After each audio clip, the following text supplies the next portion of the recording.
When the Skull Knight first debuted on the pages of Berserk, too many things were going on at that time for us to even begin questioning just what he was supposed to be. He showed up out of the night air reeking of bloodlust and otherworldly power, and left Guts with a warning that turned out to be true. A year after Skull Knight warned him about it, the eclipse took place, and he was resigned to rescuing the branded pair from the claws of causality, as opposed to breaking the cycle like he wanted to. Every subsequent appearance of this enigmatic skeletal warrior has somehow left us with more questions than answers, not the least of which is just exactly how does Skull Knight exist in this day and age. From the way he speaks, it's obvious that Skull Knight is really old. He has referred to himself as a wandering wraith, which means that he isn't technically alive because a wraith is essentially a vengeful ghost. So how does he exist and affect things in the physical world? And what is the vessel containing his power? Well, the title of this video is a bit of a giveaway, but trust us when we say you're not ready for the full explanation. So make sure you stick around with us until the end. This is Skull Knight's armor and how it keeps him alive. Explain.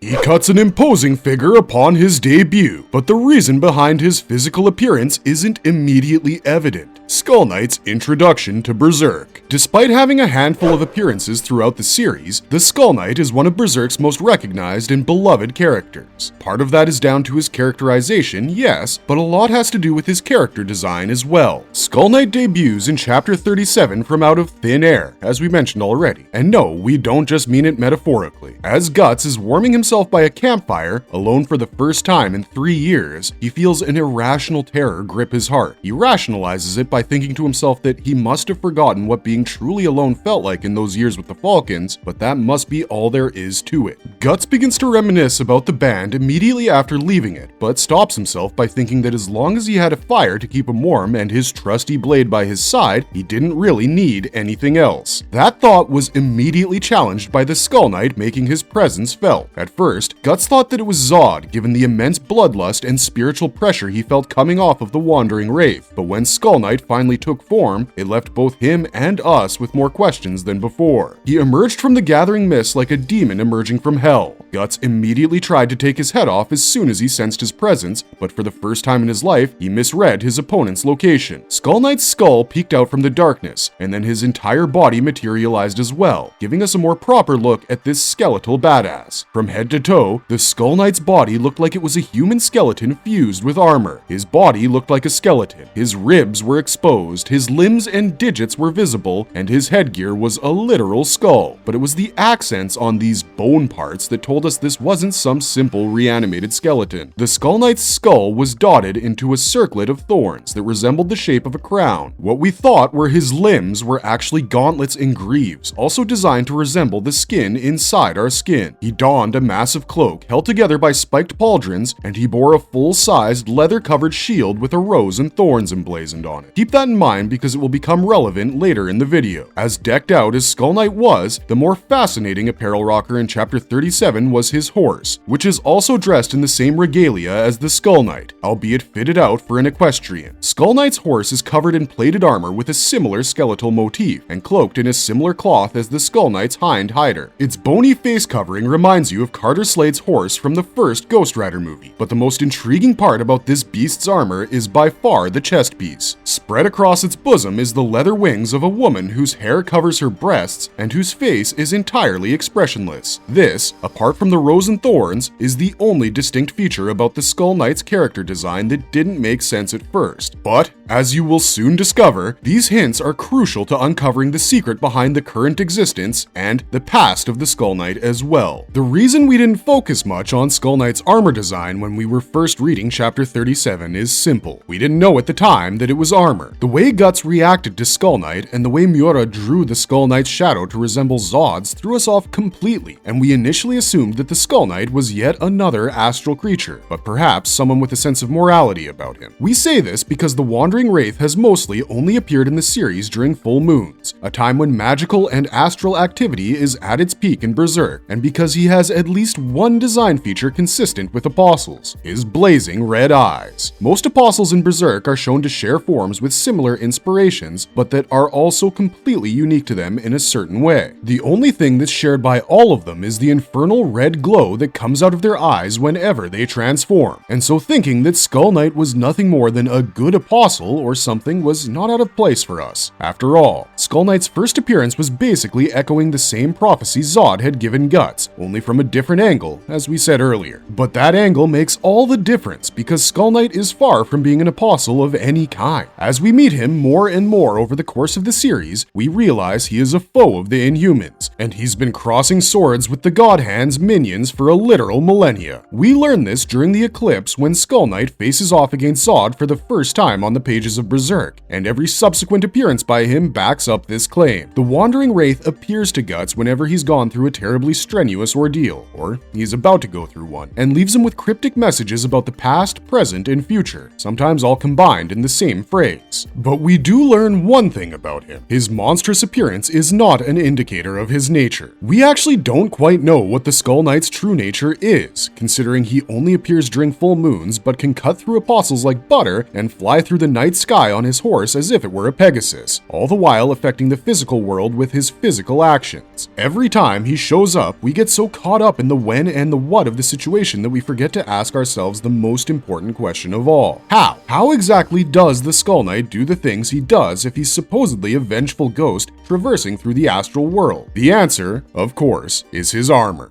An armor fit for the ghost of a king. Who made Skull Knight's armor, and how is it connected to King Geiserit? If you guys didn't pick up on this already, then we honestly feel a little concerned for you, but it's clear at this point in the story that the enigmatic Skull Knight is none other than the 1,000-year-old fallen unifier of all mankind, Supreme King Geiserit. Since this is something we go over in a lot of our videos, we'll just give you the important contextual clues you need to make the connection. In chapter 53, after returning to the Falcons and deciding to help them rescue Griffith, Guts has a flashback of the Skull Knight while Princess Charlotte is giving the rescue party a history lesson about Midland. He thinks of his fellow struggler at the exact moment when Charlotte mentions that Geiserit was feared for going into battle wearing a helmet shaped like a skull. And to be completely honest with you guys, that alone is a dead giveaway. And then there are the more overt clues about the Skull Knight's identity, like every time a character calls him Your Majesty. The first one to do it is Slan, who taunts Skull Knight for interrupting her alone time with Guts by asking if His Majesty wanted to simply watch or join in on the carnage. This alone would usually be enough to satisfy any doubts given Slan's literal reality-transcending existence and knowledge of causality. But if you're still not sold, then we suppose it's time to talk about the armor itself. But believe it or not, that's kind of how Miura soft confirmed the SK equals Geiserit theory. In chapter 221, we learn that Skull Knight was a friend of Shirkei's mistress Flora. Flora is undoubtedly in the final stages of her life when we see her first, but she mentions that she has been alive well past her natural lifespan. And so, considering the idea that Flora might have been alive during Geiserit's time isn't a stretch. Then Berserk flat out confirms this when we reach Elfhelm, because it's there that we learn that Flora was actually excommunicated from Elfhelm for violating a taboo, and that she isn't the only one who knew Skull Knight before he was Skull Knight. In chapter 361, after giving yet another one of his cryptic speeches to Guts, Skull Knight is approached by the great guru Gedfring, who also calls him Your Majesty at first, but then adjusts his honorifics considering SK's current existence. The two of them have a short chat where it's revealed that when Gedfring was young, which must have been a very, very long time ago, he'd sit in the audience of the Skull Knight's courts, and to our surprise, Skull Knight recognizes him as well. Then the two set off to meet the person who reveals to us the secret behind Skull Knight's current existence, albeit not intentionally, Hanar the dwarf. Gedfring and Skull Knight reminisce for a short while, and then the great guru turns his line of inquiry towards Guts. He asks the Black Swordsman how he knows Skull Knight, and Guts' answer convinces Gedfring that the boy needs a lesson. He decides to take Guts to the creator of the Berserker armor, Hanar, in order to show him the exact consequences of donning the armor. And when they arrive at his forge, Hanar too calls Skull Knight king. Hanar then says something that answered questions from literal decades ago. He said that the king still wasn't resting in peace, and that's his craftsmanship for him. Skull Knight thanks him for his creation, as it is has kept him in good health, but Hanar scoffs at the phrase good health, throwing it back in his face while saying that the Skull Knight spoke those words from a coffin. Hanar then shifts his attention to Guts in his berserker armor and claims that he never expected to see it ever again, let alone both of his terrifying creations. This pretty much confirmed for us that the Skull Knight's body was in fact just armor, but it also confirmed for us that the Skull Knight has never lied about what he was. He often called himself a wraith wandering through the endless night, and turns out that that's true. It's just that his wraith was operating through the vessel of the armor that Hanar had created for him, specifically for the purpose of elongating his undead existence. Chapter 362 then shows us a flashback to when Skull Knight died using the berserker armor in battle against what looks like a prototype version of the God Hand with Void in the middle. And because Hanar showed this bloody memory to Guts specifically as a warning, we can pretty much infer what happened after the flashback ended. Geiserik, unable to contain his despair and clad within the berserker armor, unleashed his rage upon whoever could feel it until the armor itself ended up consuming him, flesh, bone, and blood. We were also told that this is what happened to the armor's previous wearer when it debuted. But listening and seeing are two different things. Now that we know that the Skull Knight's body isn't his body, it's his armor, we can finally understand his ephemeral existence. After King Geiserik died, his body of flesh was likely chewed up and spit out by the berserker armor. But death isn't the end of a person in Berserk. It's possible that given his immense aura in his human lifetime, Geiserik became a daemon-like wraith in the astral world, still burning with rage directed towards all demon kind. If Flora's taboo violation was related to Geiserik, then it can be assumed that she brought his soul from the astral realm to the physical realm, which was then imbued within Hanar's skeleton-themed armor set designed to pay homage to Geiserik's previous life. The pointed thorns on his skull are a clear reference to his previous station as supreme ruler of all mankind. The shield emblazoned with the rose and thorns could be a reference to Flora and Geiserik's affection for mankind and positive magic users in general, as magical thorned vines are a large part of Farnace's arsenal, who herself is shaping up to be Guts' Flora after a fashion. The woman draped across Skull Knight's horse armor is likely a gothic representation of his lover from his previous life, whom we also see in the Chapter 362 flashback briefly, and most importantly, his eyes didn't glow red because he was an apostle, they glowed red because he was a vengeful soul powered only by emotions like rage and righteousness in the face of the God Hands. In Chapter 363, we learn that Danon, the Flowerstorm monarch and current ruler of Elfhelm, bears more than a striking resemblance to Skull Knight's fallen lover. The pair also have a conversation with each other over the grave marker of that Lady Priestess of Cherry Blossoms, and Danon asks Skull Knight whether he was here to visit said grave marker this time, but SK simply replies that he's a harbinger of calamity who was forever bound for a single place. Things like love and hate did not move him anymore, only his purpose did. And the way Miura draws this scene, it's as if two amnesiac lovers are meeting each other years after their condition kicks in. They recall the afterglow of those days when they basked in each other's love, but that's a dream compared to their current reality. So, what happened to Geiserik when he died? Well, we've mentioned that his soul was imbued within his Skull Knight armor, so it would seem that that question is answered, but it goes a bit deeper than that. At the time of Geiserik's death, all his thoughts and emotions were consumed by a single entity, his inner beast of darkness. The Berserker armor is not a fun, helpful tool that you can use whenever. It's more dangerous for its user than their targets, because at least the targets get to die at the end.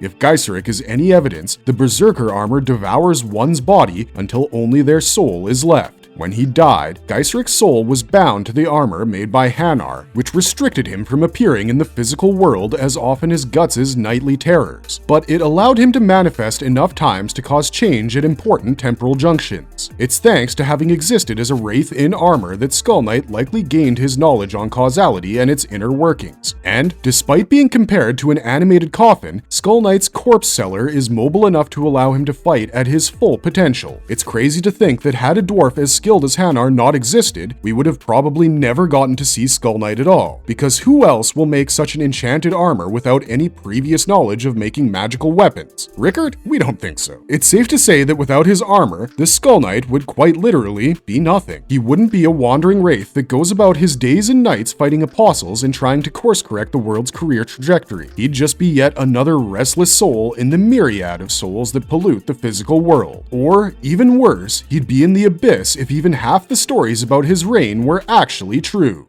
Marvelous verdict. But we're sorry for making you feel abysmal because that's all we have for this video. As a suit of armor, Skull Knight's protection piece functions pretty much how every other piece of armor does. It provides him with protection from most attacks, even direct ones, and it gives him a distinct look that has made him popular with the Berserk fanbase despite him having less than a score's worth of appearances. But then again, its primary usage is to act as a vessel for Skull Knight's vengeful soul, and in that department, Skull Knight's armor is acing things. There's no telling what would happen if someone managed to cut down the suit itself, whether SK would disintegrate or change form or something, because we've never actually seen Skull Knight go at it in a prolonged battle sequence with any opponent. But we're sure that when we do, his armor will play a massive role in it, as will his sword, but that second half is a topic for another video. As for this one, let us know what you thought about it in the comments down below. Don't forget to like, share, and subscribe, and we'll see you guys in the next one. Until then, keep on struggling, fellow strugglers.